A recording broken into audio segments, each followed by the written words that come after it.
Alright guys, we're back. I don't know what I was saying, but I'm sure I'll get to it.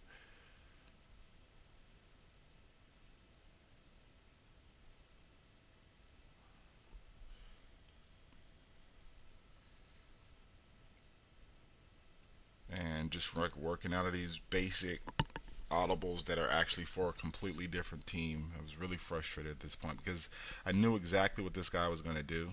As you can see, I'm kind of slowing him down, um, but not able to get that first or second and long, even though he's no huddling. I mean, I was able to do it when when it was just his first play call against mine. So he's going to get in. I'm expecting him to kick. I don't know why. But I'll switch these audibles and then you'll really see what I was talking about in terms of shutting them down, even if they try and do that no huddle thing. Guys, if you can, go to Maddenedge.com. Soon I'm going to be updating the site so that what happens is you go there and you can kind of search by topic. It'll be easier. Um, Check out the sponsors. Check out the ads on there. They're usually like sports related or football related, but I mean, whatever it is, just visit it and then come back. It only takes a second. You don't have to buy anything, but it does help me out. Makes it so I can keep bringing you guys these videos. Really appreciate it. So let's get into some defense, which I love. So that was his only score. And this is with Peterson, guys. So as you can see, Peterson is not really going to be running on that three deep play. And just remember, if you have a team like Seattle, don't call the three deep blitz. You have to know. See, I'm changing my audibles. See that three deep blitz right there? That's not the one. That's more like an aggressive play, uh, and you have to have athletes to run that. So I'm going to change.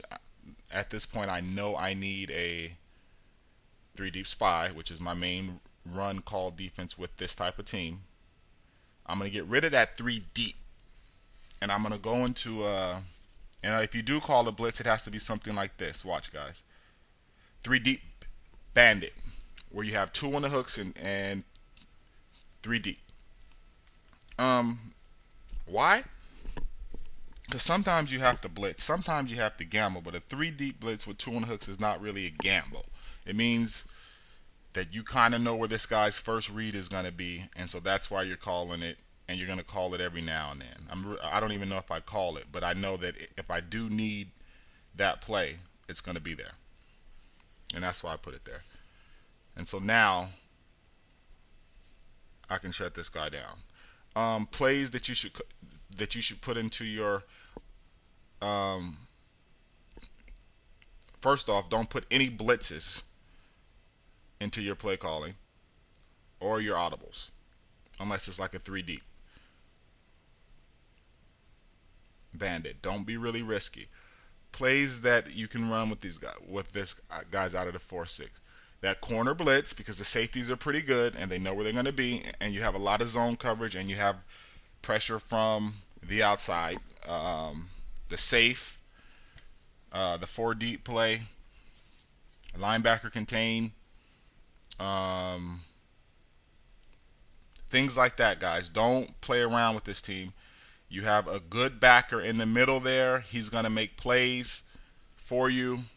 And sometimes, even if you're in like a pass D, he's actually going to make a play in the run D.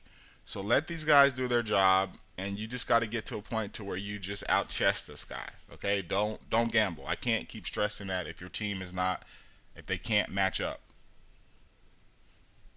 That's 3rd and 1. Let's see what we're gonna do here. Square was open. But look at Tate. See, use Tate instead of Williams on this team. Why? Because he's faster. You can use Williams for the jump balls down there in the goal line area like I am going to do, though. I think I'm going to try Stokely or Williams. I do try Stokely, and then I get him out of there because he doesn't get open. And this is a pretty good formation here. See that? Look at the difference when that tight end is in there.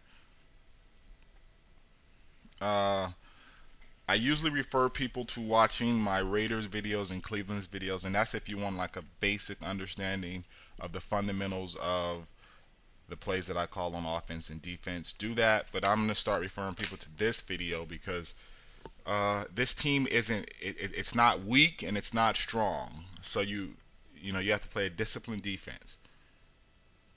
Ooh, there's a fullback dive, guys. Um, they have a pretty good defensive line. I mean, a pretty good offensive line here. I like to run out of one set, and therefore I'm somewhat limited because pretty good is not good enough to run right or left. I think I'm going to throw the jump ball to Williams.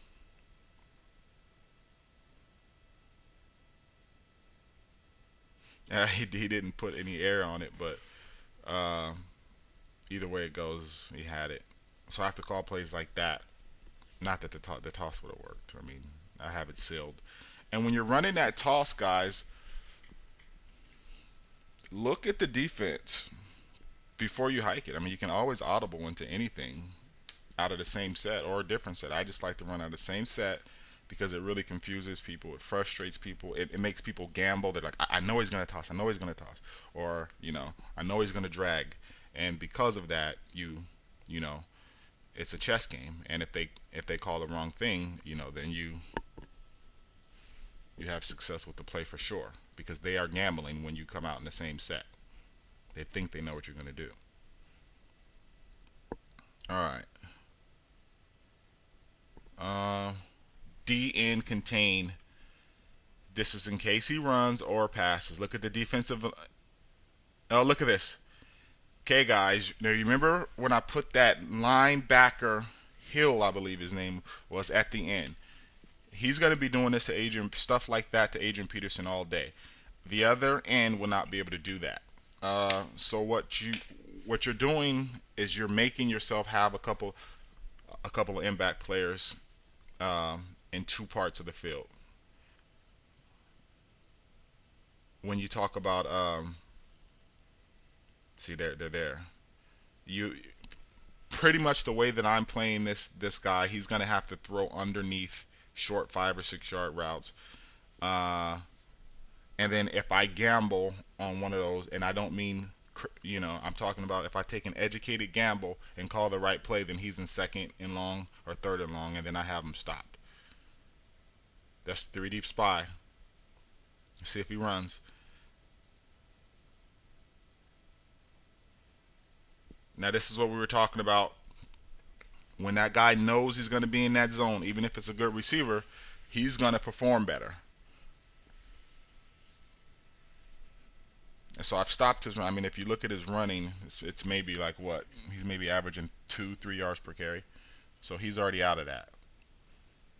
And that play works against anyone.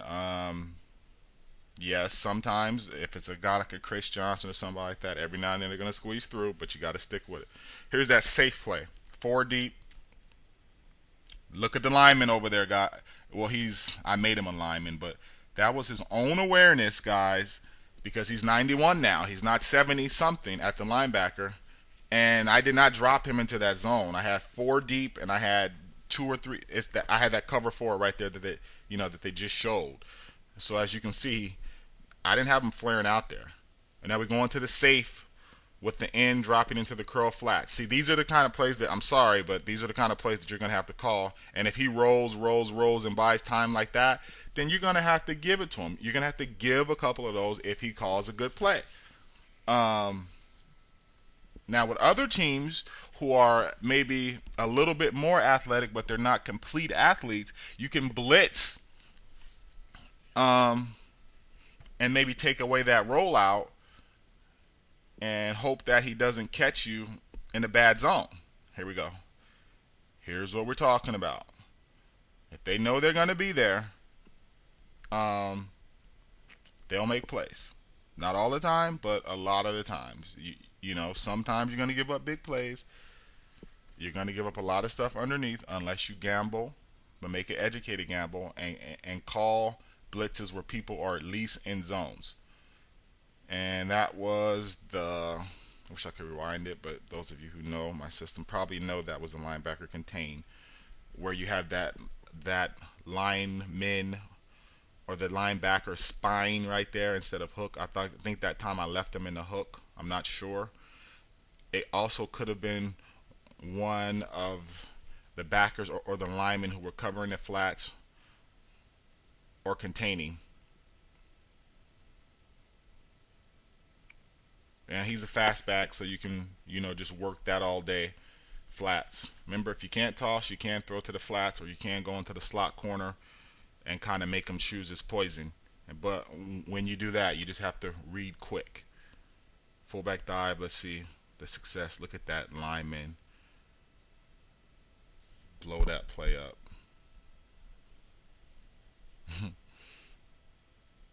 Now, if you're with like let's say the Ravens, you can run wherever. I mean, I wouldn't recommend running right at this tackle, but I mean, you could pretty much run anywhere.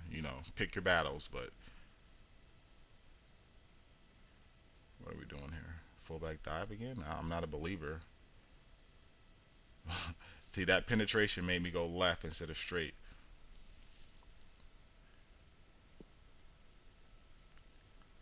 Third and 11. Watch this. I think this is when I like to use Carlson, guys. I was going to hit Tate in the corners. Oh, watch Carlson dragging across, I think. Watch. You can also use this play. Wide open. See, you can work the right side. You just got to know how to do it.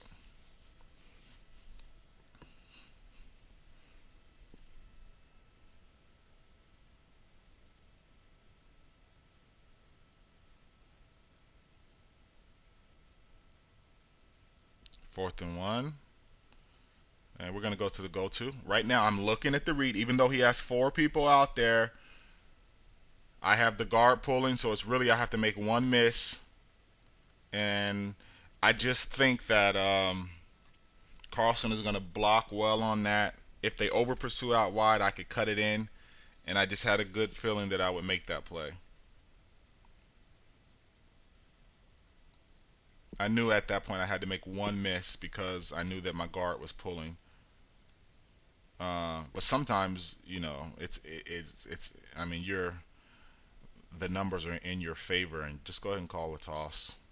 Not if you have a receiver out there whose blocking is horrible, and he's gonna, pretty much let the guy shoot through him. But if you have a good blocking receiver or a good tight end, most tight ends can block. Be sure about that receiver's blocking if it's a 4th and 1 situation, because sometimes they will let him go through. A tight end will never let him go through. So a person has to make a really good play to get through.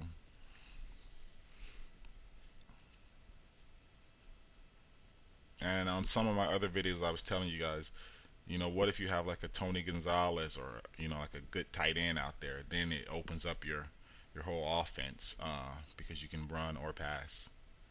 And here we go. We're linebacker contained. I know the field's open, but you have to Tupu. This guy seems like he likes to throw, up the seams and up the sideline, so it's really not that bad of a play. You see what I'm saying? And if you are playing against somebody who's throwing underneath, then yes, you have to gamble a bit more. But by gamble a bit more, I mean maybe call like a cornerback blitz.